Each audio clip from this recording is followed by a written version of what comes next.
lovely people of the internet. Welcome back to Firewatch, the bonus episodes. My name's Allard, and this is going to be episode 2 of a series of, I don't know how many videos. We're currently on track for about 6. As you can see, I just rubbed in my eye with some wasabi paste. Very, very fun. So I'm quickly getting this out of the way, and then, I don't know, do something about it. I hope you enjoyed this video. If you enjoyed it, don't forget to leave a little comment down below. This is in a new format for me with the amount of editing I have to do, so any feedback is very much welcome. Alright, enjoy. Oh, I see the next one in the distance. Let's give it a listen. What do you got for me?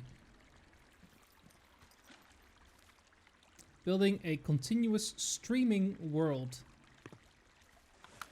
Hi everyone, this is Ben Burbank. I'm a programmer at Campo Santo, predominantly doing graphics work and performance stuff. And I'm here with Jane. Hi, I'm back. And we're going to talk a little bit about, in general, how the world sort of streams in. This is a big open world game. There are, like, what, tens of thousands of trees somewhere in there? Yeah, and we have how many chunks of the world that we stream in and out? There are 100 plus. Yeah, I think over 120. One of the big challenges with that was we have to remove parts of it when you're not looking at it, because video game consoles and computers don't like to draw things that aren't seen. Especially not a lot of trees. Yeah, it's a lot of work for that little graphics card to do, to try and draw all those that big forest. So the canyon's one of the spots where we have like obvious occlusion where you can't see most of the world. So we unload like the tower hub. The tower that you see in the canyon is fake.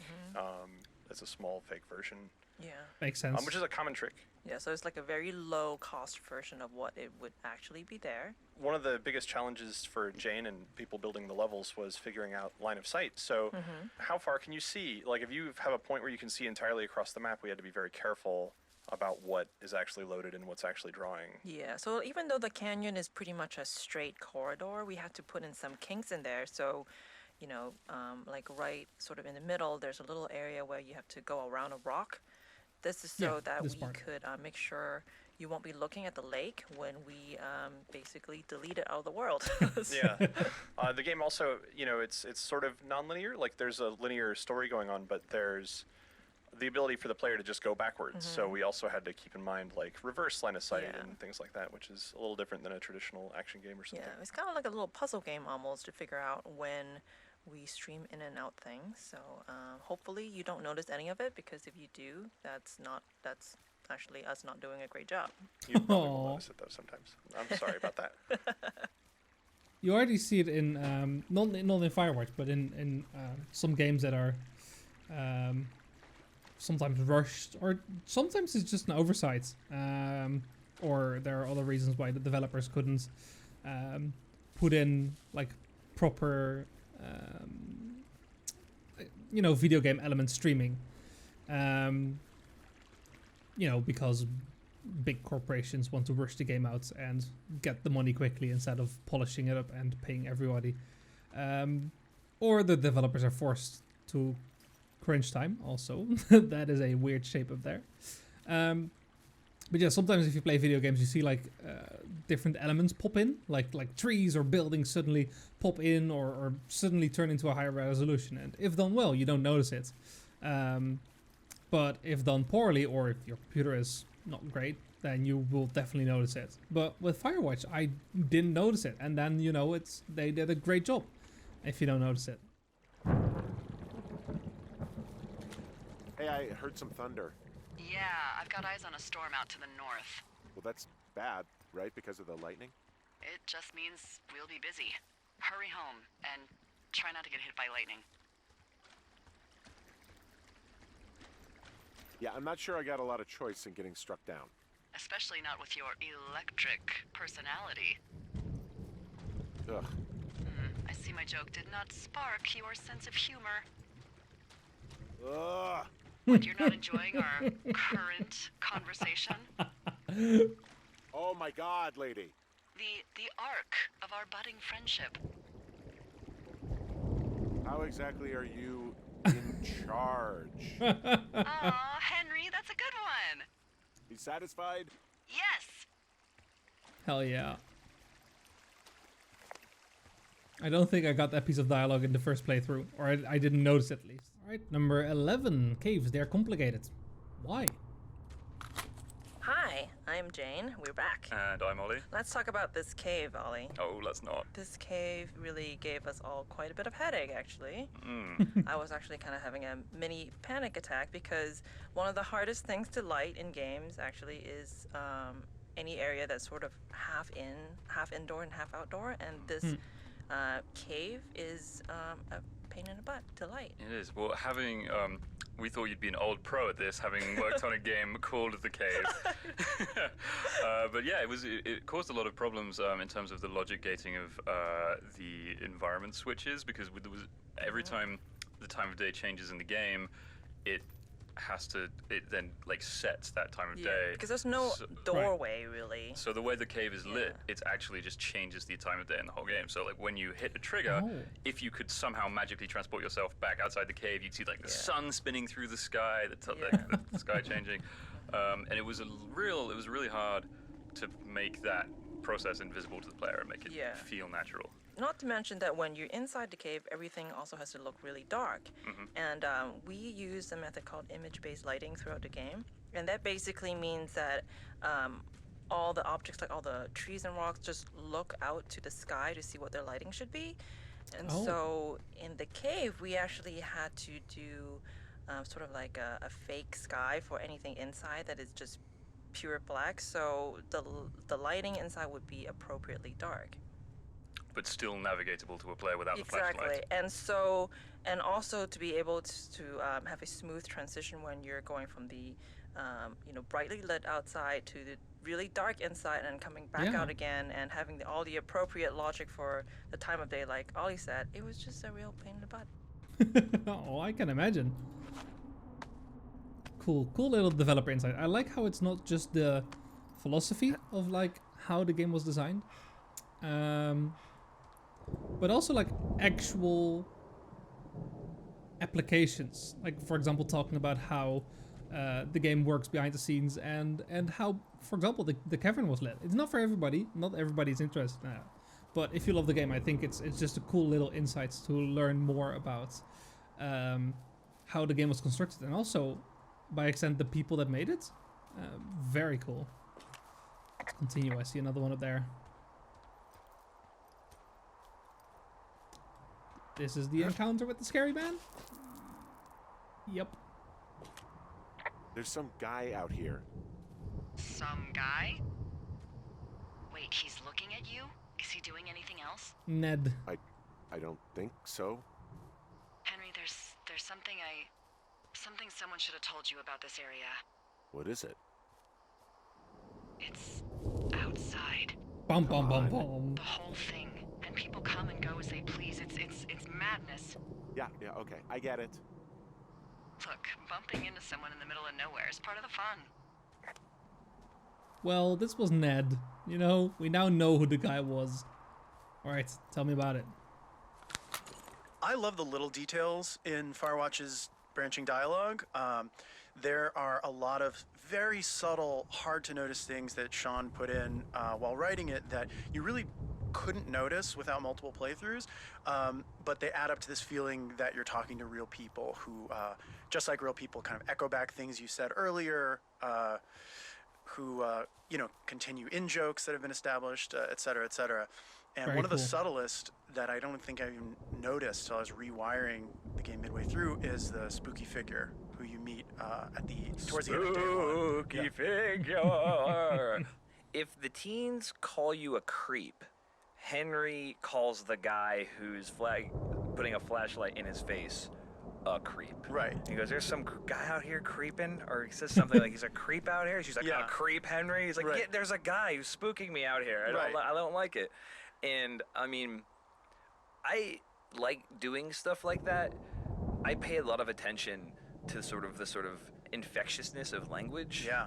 Especially in this office, someone will start using a turn of phrase that then I'll be at lunch with someone later, or I'll be out with Jake or whatever, and then I'll hear the phrase Theory crafting. through them, Yeah. you know, where it's like, you know, like if somebody was saying, "Oh, there was a total creep outside at the bus stop," then it wouldn't be long, like 18 hours later, it would be totally conceivable to hear Jake be like, oh yeah, that guy's kind of a creep. I don't know if we should have him by or whatever. Yep. And I'd be like, man, okay, like that word is now like bubbling along the surface of our social network here.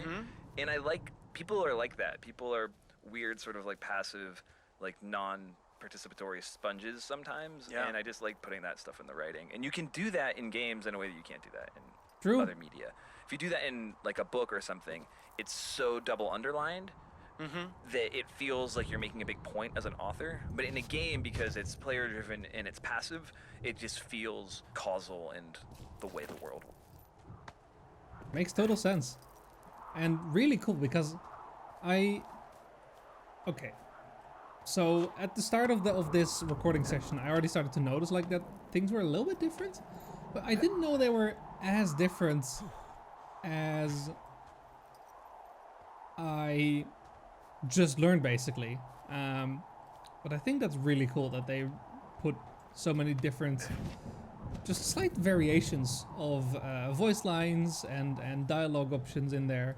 It really shows the passion of the developers in this game, and I think that's super cool. Let's give the medicine wheel a listen.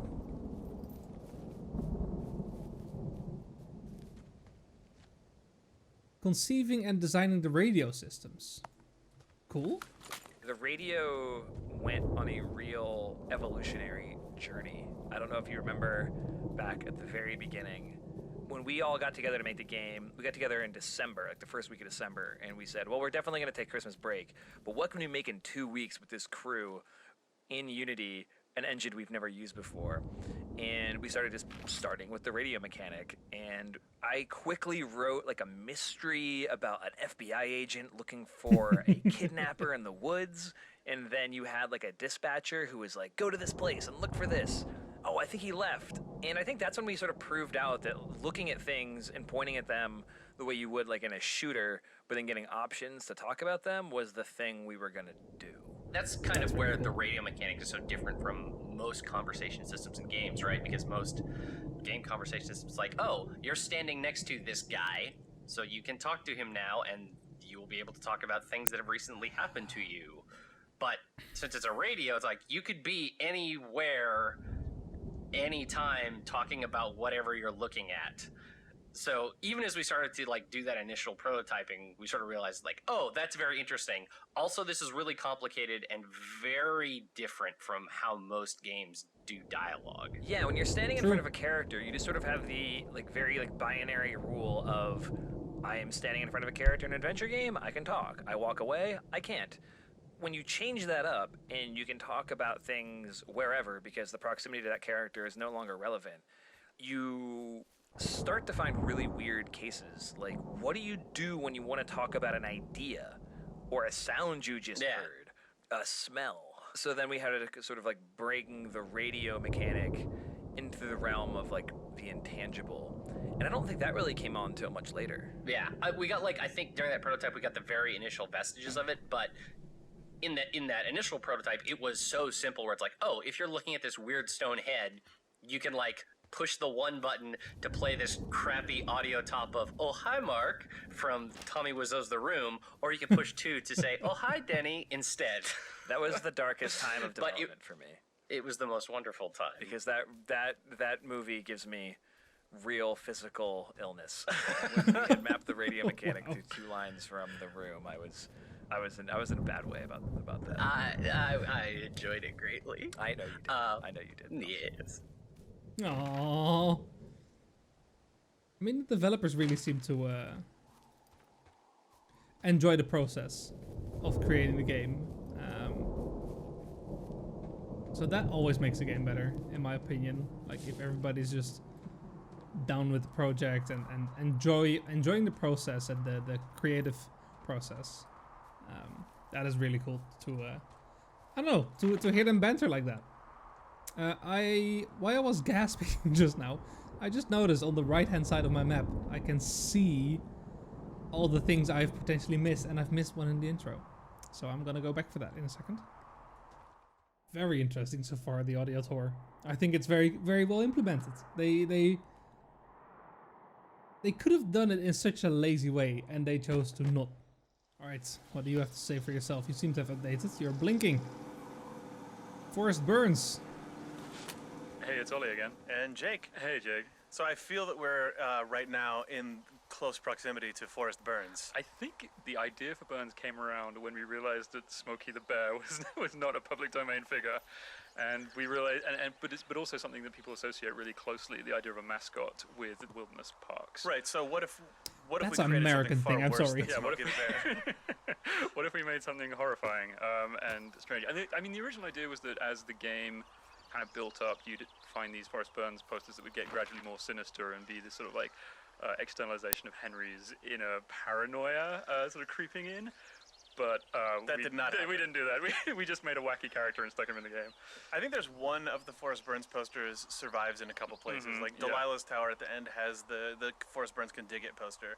But the one that says "snuff it out" with him holding a match Does in not the appear face, in the game. the face of a child. Yeah, it's yeah, real. no, that's out. Yeah, I know. Even up until the moment that Forrest Byrnes went into the game, I feel like there was a hesitance from the team to include him in the game. But you I went went and just put him in. you rogue modeled the Forrest Byrnes stand-up, and then right before the GDC demo, I put him on the back of the outhouse, and then it turns out that he was really fun. Fun Forrest Byrnes fact: for a while, you could use him as a physics object, and then we've discovered that you could like surf Forrest Byrnes and use him to get to inaccessible areas. So you can no longer do that, unfortunately. That's much to my That's chagrin. sad. Surf Byrnes down the shell slide, not allowed. Anyway, that's him. Enjoy him. Yep. Use him well. Lovely. Oh, incredible. Interesting to hear about forest mascots, because that sounds very foreign to me. That is possibly more of an American thing. I'm assuming. If there are any European people or other parts of the world people watching, please let me know if that's a thing for you as well or not, or if I'm going crazy. So I don't think we have any kind of forest mascots in the Netherlands. I do know about American like nature mascots, because either they're cartoons or there were video games, I think, made about it, and they got translated into Dutch as well because they were educational. But I don't think we have that. Anyway, Hawk's Rest. Hi, Ollie. Hi, Sean. It's nice that we're doing a tape together. I know. Is this the first one? It's our first and only one. Oh, that's a shame. I feel like we've done so much together not on tape, at least not recorded in a way that you know about. Okay. And here we are talking about Hawk's Rest. Hawk's Rest. You concepted this area quite Yeah, a bit. the idea was that it would seem from the outside a sort of innocuous little house on the edge of a cliff, much like your own lookout, but when you open the door you get the surprise that it's been burnt away and you just see a vista and sort of rush of wind as you open that door, and I thought that would be a really fun reveal to the player. Yeah, and I sort of screwed it up when I first wrote this scene because all of these sort of Hawk's Rest dialogue and all the stuff about Raccoon Carter was as you were walking up the hill, you could report the cabin, which was a lookout tower, at the top of the hill, and then get into this story about its former inhabitant as you were approaching it, and then it sort of buried the moment in a way. So we took all that stuff out, and I hacked in very inelegantly, I think, that Delilah just doesn't answer you when you ask her about what the house at the top of the hill is, and then you get to experience it alone before getting the story about Raccoon Carter, and I'm really happy with the way that worked out. Also, there's a secret. But the raccoon that lives in the stove that you may or may not know about is only there on certain days. Wait, what? Because of a myriad of design reasons. But if you're here on any day that isn't day 2 and you open that stove, Damn it. there's a little critter in there. And that was animated by James, textured by Ollie, drawn by Ollie. I really like that raccoon, Oliver. Thanks, Sean. You did a very nice job on that raccoon. Also, you did a very nice job on the rest of the game, and I'm only going to tell you that on the Hawk's Rest tape. I'm actually going to edit this out. I don't want anyone hearing me ever compliment you. Fantastic. In the record, but because it's our only tape together. But yeah, I really love the way this area came together. It's lovely. Lovely the way it is. Very nice. Well done. So cool. Okay, that means we have to come back to this area on a different day and see if we can trigger something special. That's fun. That's fun. I like that. Very cool. Ooh, I see a whole notice board up there. I noticed the notice boards. Let's see.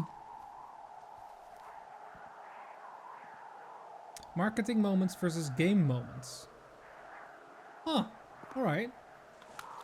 Hey, Chris again. And Sean.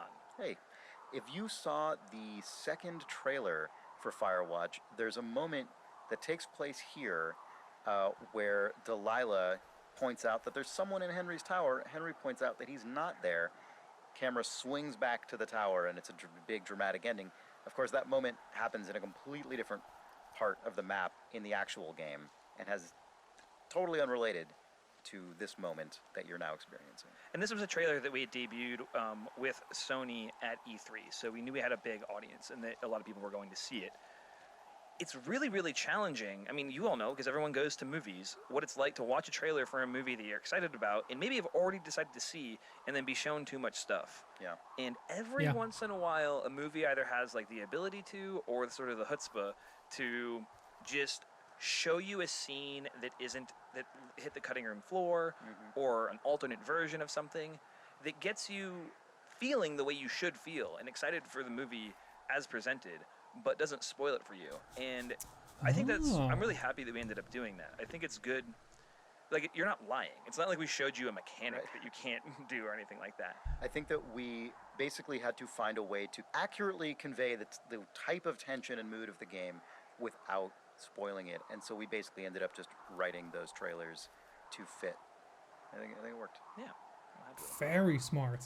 Very smart. Something I hadn't thought about. But yeah, obviously in a trailer you want to get people hyped, but you also don't want to spoil the game. So yeah, totally makes sense. All right, we just got Brian Goodwin's backpack, and there is another cassette here. The disposable camera. Hi, it's Ben. Oh, it's Jake. Hey, Ben. So let's talk about Henry's camera, or I guess more specifically, the Goodwin family camera. We liked the idea of Brian and his dad bringing one of those little cardboard cameras out with them, and we had thought at various points in production, maybe we should cut taking photos because it's really complicated. Maybe you should just see the ones at the end in the credits and be shocked by the Goodwin family. When I joined the project, I actually was super excited about this feature. I liked the That's idea awesome. of having the camera have a little bit of a real world like feel to it. People seem to like when you showed an animated GIF of it on Twitter. People went crazy like remembering these things. Especially once the idea was proposed that on PC you could print out your photos or you could upload them to the internet and get them developed, which is the thing that we do. Yeah, the photos that we take are actually secretly 5 megapixel, like first generation digital camera quality photos, but just good enough that if you print them out, they look okay. Yeah, like once we went all in on that's that awesome. as a concept, it seemed like having the camera in the game was like an essential no-brainer. And then we went all in on making it work like a real camera. Like we really wanted, you'll have a fixed number of shots you can take. Every time you take a picture, Henry has to wind the camera by hand. And some players like ignore it and don't take pictures. They'll take like the 2 that Delilah tells you to, and then the end credits will play and they'll see 2 pictures and That's me. maybe have a little feeling of loss that they didn't participate in that feature. Yeah, or people who get super bummed because they get really into the mystery and take pictures of like strange machines and ripped up campsites and a dead Brian Goodwin, and then get to the end credit sequence and go, oh, that was me. Yeah, they only see the sad Yep. things. I Those like people that win. depending on how much you use the camera and what you choose to take a picture of, you end up getting a different story at the end of the game. That's the thing that I think worked out the best with the camera and made me the happiest that we actually went all out on building this stupid thing. Yeah, it's really nice. Very cool. Yeah, in my playthrough, I didn't use the camera whatsoever. But in the end, I did notice, like, oh yeah, you could totally... they get replayed at the end, the pictures you've taken.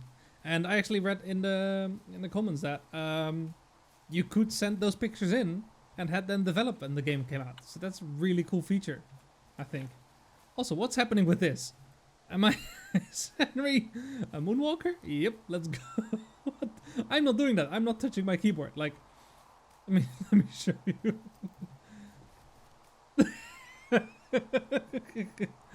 All right, guess we're not opening this one then. Does it matter from where I approach it? Nope. Wild. Okay. All right. Up at the station and number 45, environmental breadcrumbs. Hey, Chris here. And Patrick. Hey, Patrick. So at this point in the game, we're starting off on the search for the teens. One big challenge we frequently had on Firewatch was figuring out how to guide players when the person giving you your current objective doesn't actually know where to send you. Delilah knows you need to find the teens, but neither of you have any idea where to start. And in this case, we'd used telephone poles to get you up to Beartooth Point, and we're now using some beer cans to sort of lead you in the general direction away from that. Of course, we rapidly saw that these teens were drinking a truly ludicrous number of beers in one walk. I think you and I both placed quite a few of these beer cans, probably you even more than I. Yep. It started to sort of strain credulity. Right, which is why I think we had to add that case at the end just to make it plausible that there are something like 30 cans out there. Right. Yeah. Probably the best tool we ended up coming up with for this, which was the smoke plume, was because we were getting increasingly uncomfortable with stretching fiction so far to the point of adding this many like Hansel and Gretel beer cans. That's right. And but even then, the smoke plume was not enough. Many players didn't notice it or weren't looking up, which we know is a common game design problem. And that's when we started adding dialogue where Henry could call into Delilah and basically say, "Where do you have any ideas? I'm lost. I still can't find them." Kind of mirroring what we saw in playtesting, where people did get lost and got frustrated. Right. Ultimately, when that fell down, eventually, if you have not noticed anything, you haven't asked Delilah about any of this stuff, she will just call you and say, "Hey, I see some smoke. Maybe that's where you should go." Right, and that pretty well sews it up. The sort of full court press of all of those things. I think most players eventually find their way to the teens. I mean, we figured it was okay for players to get lost a little bit. I mean, that is the point of this. You are supposed to be on an aimless search a little bit on this mission. Yeah, but it's a wandering I think game. with all of the different tools we added in, most players eventually feel like they're actually on some kind of trail. I mean, I suggested an omniscient satellite AI that could contact you and tell you exactly where to go, but that was shot down. Yeah, it was a late cut. Yeah. Sad. Wish we had that. Climbing and navigating obstacles. All right. Some good audio logs here. Hi, I'm Will, and I was the gameplay and systems programmer on Firewatch.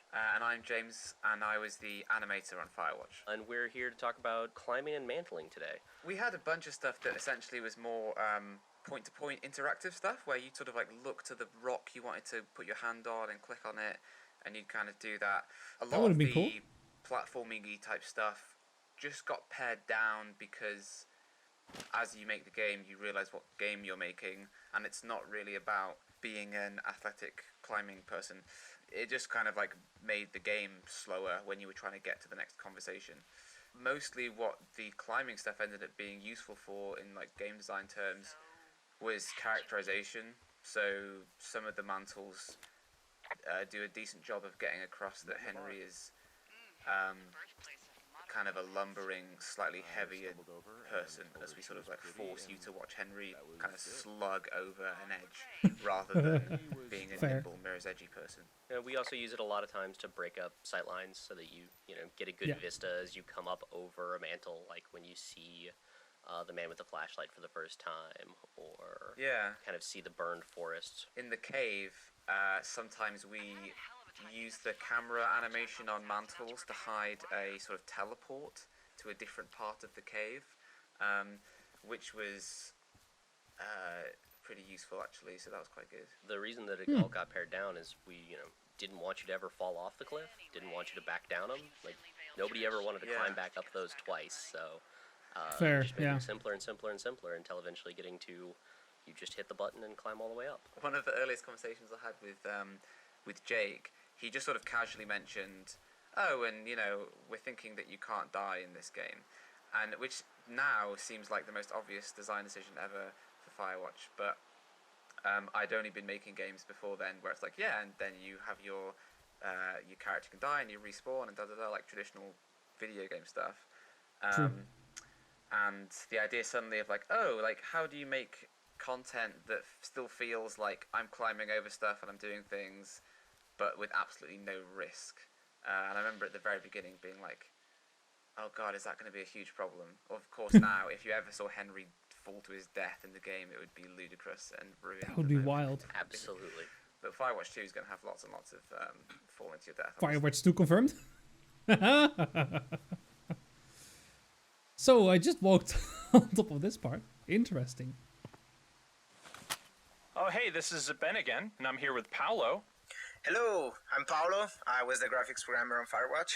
So we're here to talk a little bit about the time of day system that the game uses and the skybox stuff. You're in an area where there's a weird device that you can use to step and mess around with those while we talk. As you can see around you right now, you can walk on the different parts there and you'll see the weather changing. So immediately when we started working on Firewatch, there were a couple of important points. We had to have a dynamic time of day. So at any point, people could trigger changing the sky, changing the fog, changing each individual component independently.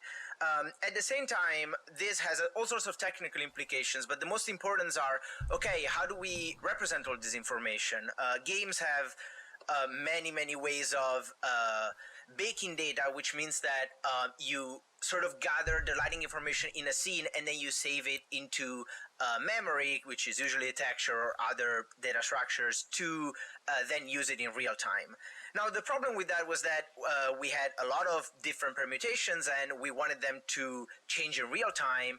And also, we didn't know ahead of time how many we were going to have. So we tried to go with a fully dynamic solution. In this case, what dynamic means is just that as you walk around, you'll see the sun moving around, the sky color changing, the fog color changing, and the shadows moving. So all those components are always rendered every frame and there's no information that is stored anywhere. So what pieces make up the sky again? The sky, we tried first an approach of representing sort of a simplified version of the scattering equation and seeing what that would look like. And it was looking good in the game, but it was still very difficult to author. And since Ollie, as the art director, is absolutely talented with colors, at some point we just sat down and we sort of worked together and said, okay, imagine that you could just paint the sky in Photoshop and think about how that would work in the game. It might just magically work. And by doing that, we basically dissected his process of assembling just a painted sky in Photoshop, and we created a shader, which are basically programs that run on the GPU to render things, that suited his exact style. So really, the sky is just a series of gradients that blend into each other with a couple of controls to change curves and attenuations between them. So as you walk around, you'll be able to see how both the sky changes and then the fog adapts to the same color and the sun moves in the right direction.